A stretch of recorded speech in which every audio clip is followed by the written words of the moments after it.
Tiniyak ng Civil Aviation Authority of the Philippines na ginagawa ng pamahalaan ang lahat para maibalik ang operasyon ng General Santos Airport. Nagbabalik si Elijah Canlas. Inaasahang magbubukas na sa Lunes ang General Santos Airport matapos ang isinagawang pagsasaayos sa mga pinsala nito bunsod ng naganap na lindol.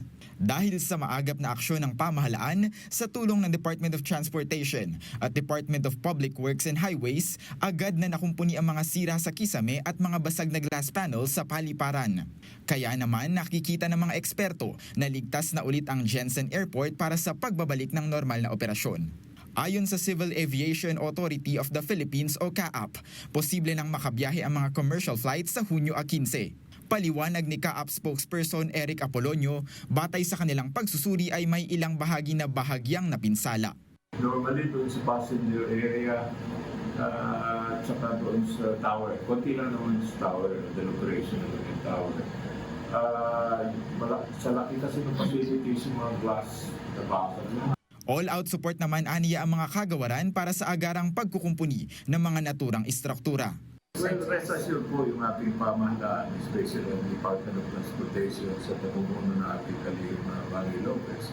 Ginawa ko lahat ng paraan. The day itself, nagkaroon na yun, lumipat na sila para makita not only yung airport, kundi mga seaport, pati si Secretary Police Lison, nagkasabay na sila dyan para at least mapabilis yung pag-aayos ng mga nasirang structure. Nagpahayag naman ang kahandaan ng mga airline companies sa inaasahang balik operasyon ng paliparan. Naglatag rin sila ng mga booking options gaya ng libreng rebooking at travel credits para sa mga apektadong pasahero. Maaaring gamitin ng mga biyahero ang mga tulong na ito para hindi masayang ang kanilang mga naunang ticket at mga naantalang flights.